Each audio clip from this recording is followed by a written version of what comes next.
So I'm Lena, and I work at TIB as an underwriter in our lending department. I am enrolled at UNT, and my major is Advanced Technology and Performance Improvement. It's kind of like an IT degree, and they emphasize learning technologies, and this is one of the classes that I'm taking. So the topic that I want to talk about today is human trafficking in your own backyard. So that is my main title. And really what I want to bring to everyone's attention is what it entails.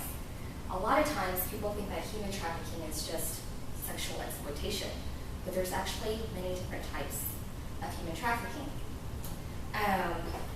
For myself, I thought that human trafficking was just an overseas problem, but it doesn't happen here in the United States, especially right here in Dallas-Fort Worth.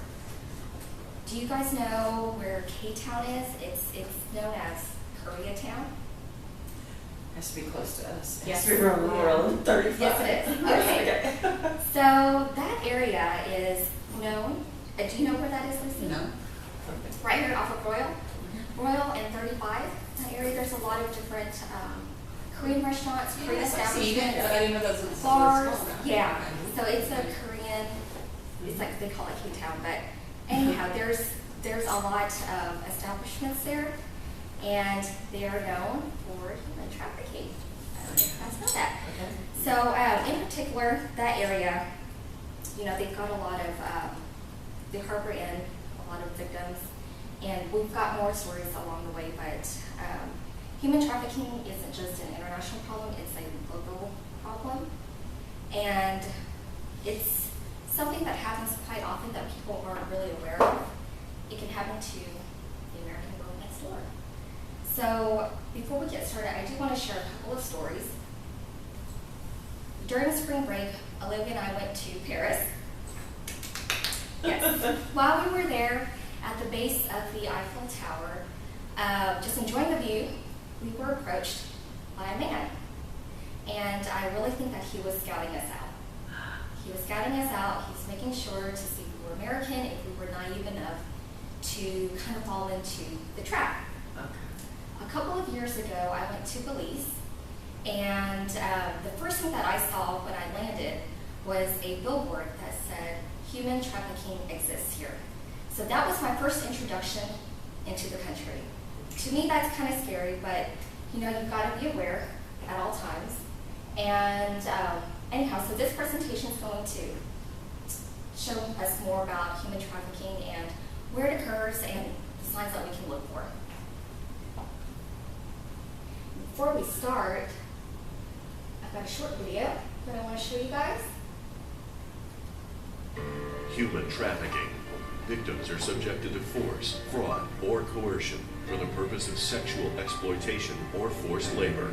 It's happening in Thailand, Cambodia, United Kingdom, Germany, the Netherlands, Mexico, Brazil, Canada, Australia, China, Japan, Ghana, Poland, Senegal. It's happening right here. The United States is a source and destination country for thousands of men, women, and children taken captive against their will. In the United States alone, more than 244,000 American children are at risk of child sexual exploitation. Within 72 hours, a child runaway is propositioned for sex right in your neighborhood. Don't see it? That child on the swings at the park could be a victim. That woman who jogs by on your street could be a victim. Your server at your favorite restaurant could be a victim. Open your eyes. It's happening right next to you.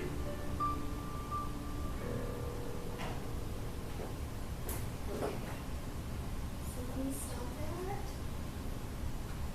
that. What did you guys think about that? That's crazy. That's right here. Yeah. And like what he said, that it could be your server or anyone around you. Mm-hmm. It's really close. Really close. That's right. So let's start with the presentation. And, okay, so we saw a short video clip. Can anyone kind of summarize what you think human trafficking is? Kidnapping? Yeah. That's good. Yeah. Forced labor, right? Mhm. Forcing the work. That's a good one. Yeah. Okay, so human trafficking. This is the actual definition. And the way I look at it is it's modern slavery. Mm-hmm. That's what it is is today. And here are the different types. We've got prostitution, we've got sexual exploitation, which as you can see is still sex related. You've got forced labor services, servitude or the removal of organs, That's so scary. and you've got migrant smuggling. So a lot of times people think that trafficking and smuggling is the same thing, but it's actually not. So let me show you some of the differences between trafficking and smuggling. Trafficking really centers on exploitation, and it is the main word, the key word that you should look for is it's involuntary. With smuggling, it's different because it's more transportation based, and this is voluntary. They do want to get out, and it's a way for them to evade immigration laws. So that's the difference between trafficking and smuggling. It's similar, but it's still different. Okay, so any guesses on who's involved in trafficking?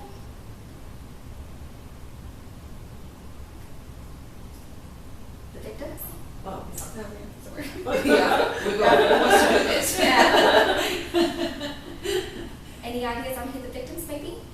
Kids, children. How about the traffickers? Any idea who the traffickers may be? No. Well, let's start with the victims. So they're women, children, and men.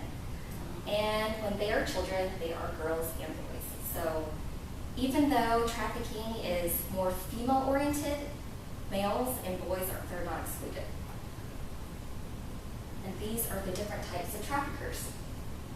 You've got brothel and fake massage businesses, employers of domestic servants, gangs and criminal networks, family members are involved, labor brokers, factory owners and corporations, and pimps. Okay, so why does it exist? Here are several reasons why human trafficking exists. The first one is that it's low risk. The government's not trained in human trafficking. It's one of those where it doesn't, I don't want to say it doesn't happen every day, but because there's such specialized cases, they're not really trained on how to really approach it. The other is that it's a high profit business.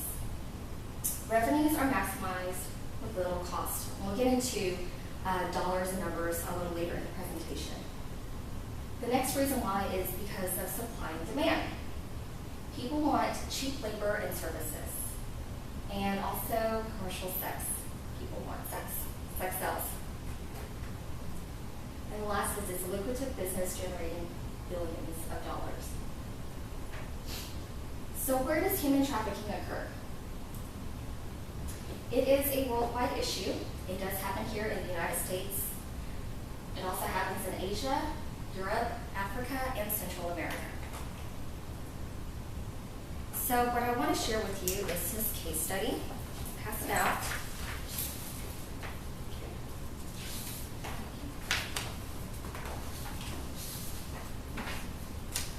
And I'm going to give you guys a couple of minutes just to read it over, and if you kind of want to look to see what I am gauging for, and then we'll answer the questions here in a couple of minutes. So now that y'all have read the case study, what do you guys think about it?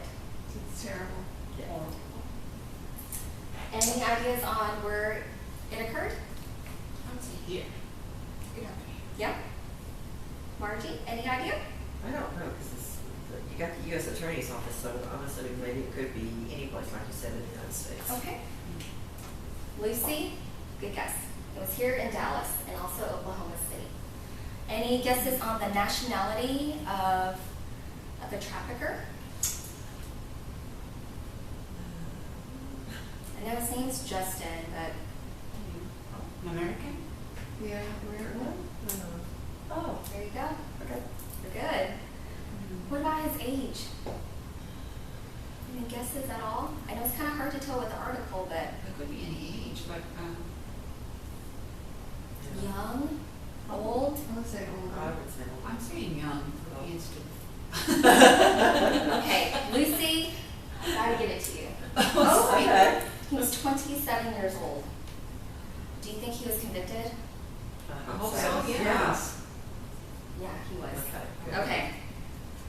And you weren't supposed to see that, but how about his sentencing?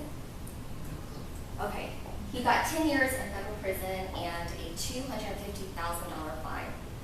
What still kind of shocks me is the fine because, you probably won't ever really see any restitution from the traffickers, but this is a case study that was here in Dallas, and the trafficker was American. He was young, he's 27 years old, not even 30 years old yet, but he did get convicted. So that's the main thing, is that he got convicted. But then when is he gonna be let out? I do know that in federal prison, if you do get sentenced, you have to serve the full 10 years, so there's no parole. Oh, really? Okay, okay. No parole, so that's a good thing. At least we know that he's in there for 10 years. Yeah. And so I'll let you know, this case was published on March 3rd, 2015, so 2025 is about when he may or may get out. I don't know, depending on when his actual sentencing was, or when he has to start serving. Oh, yeah. Okay. So now we've got a little bit of an idea of human trafficking, where it occurs, who's involved, and what I wanted to really talk about was human trafficking in your backyard, so really here in the Dallas area. Here's the state of Texas, and what's really sad is we were ranked number 2 behind California. Houston was ranked the number 1 city among U.S. And the reason why is because Texas is a big hub. We've got a lot of interstates. We all know that. I mean, sometimes it takes me 6 highways just to get home. Yeah. We've got big international airports. The main ones, DFW and Houston. There are tons of bus stations. And really, the main idea is that because it shares its border with Mexico, there's a lot of access.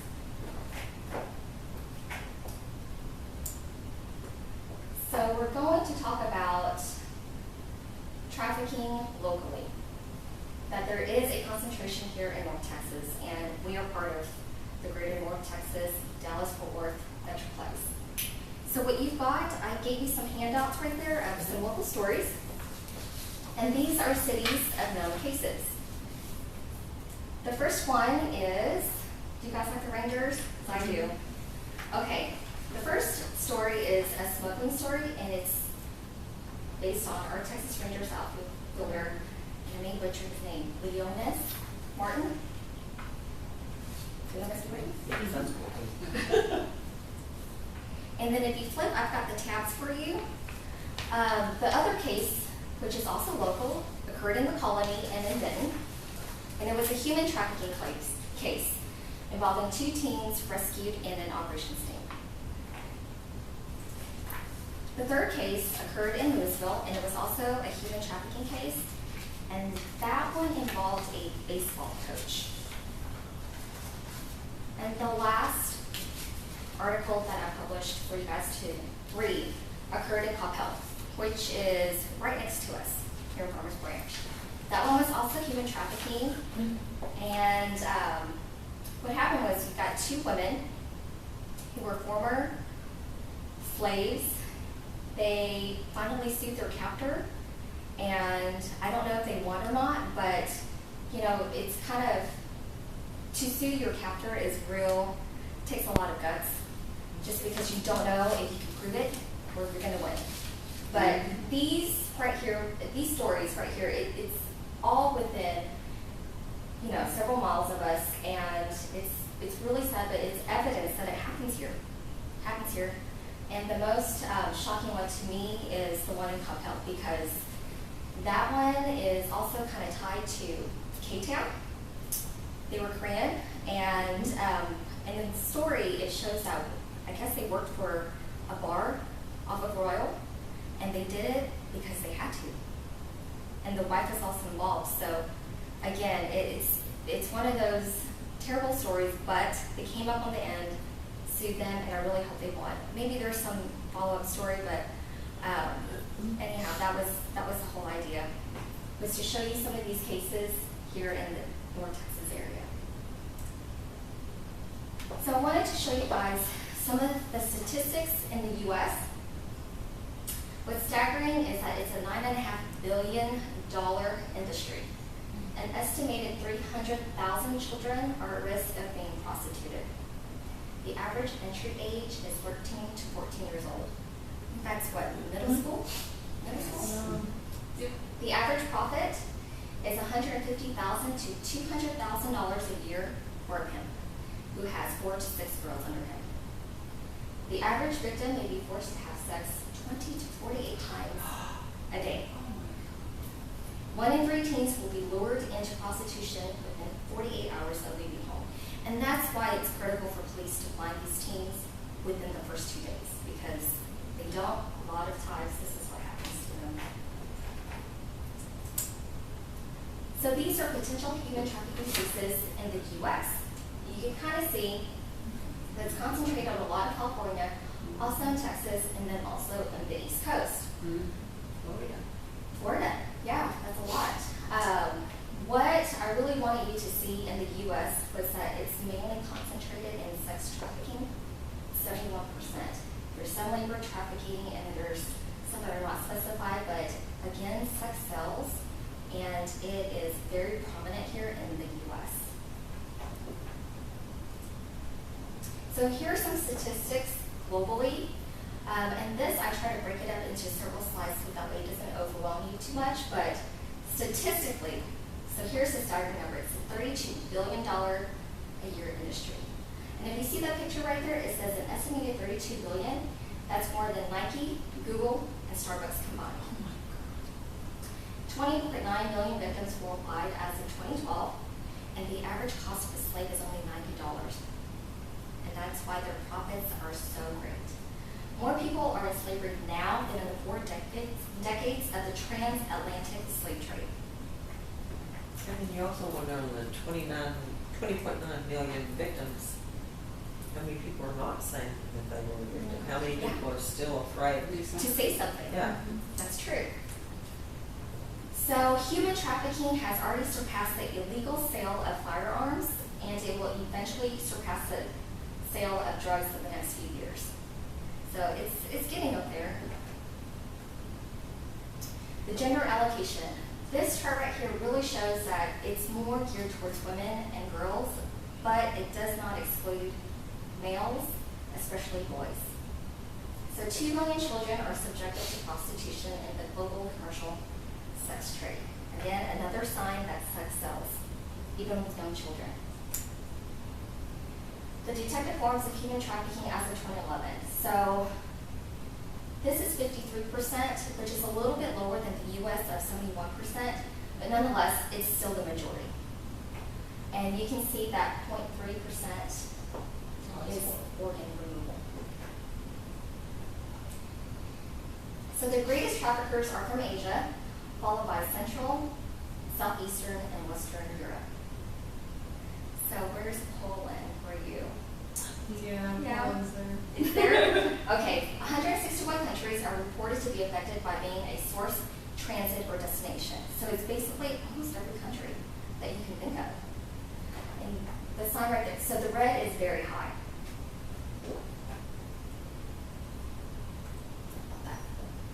50% of the modern slaves are in Asia.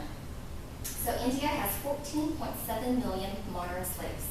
And a lot of them are related to debt, mortgage, and bonded labor. China has an estimated 2.8 to 3.1 million in modern slavery.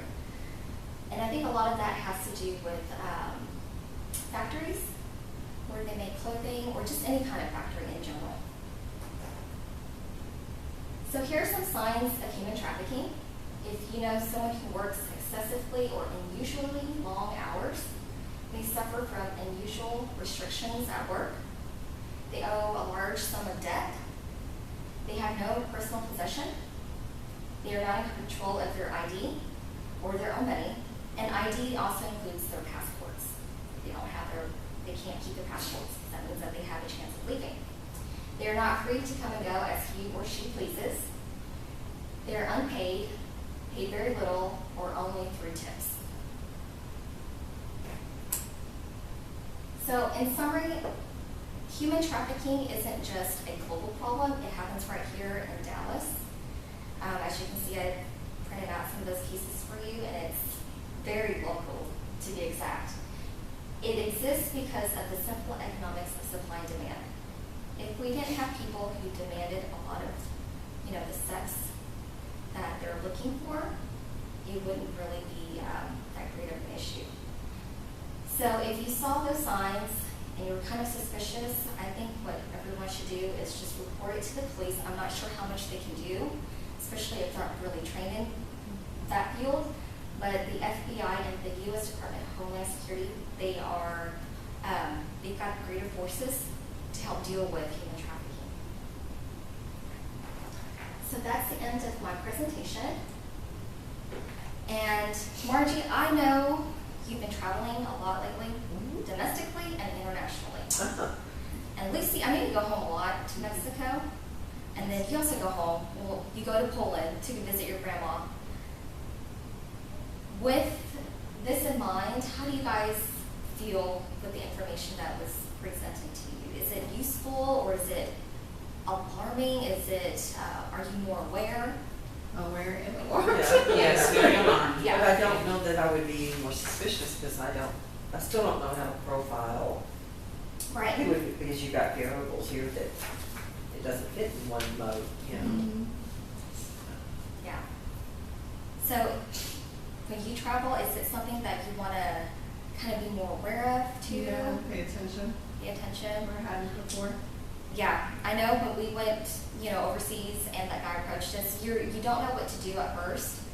You're kind of, you want to be friendly, but at the same time you still want to keep your eyes open, keep your guard up, and not let them, I guess, stray you from your gut feeling in any kind of way. Yeah. Because I think the moment they take you from one destination to another, that's it.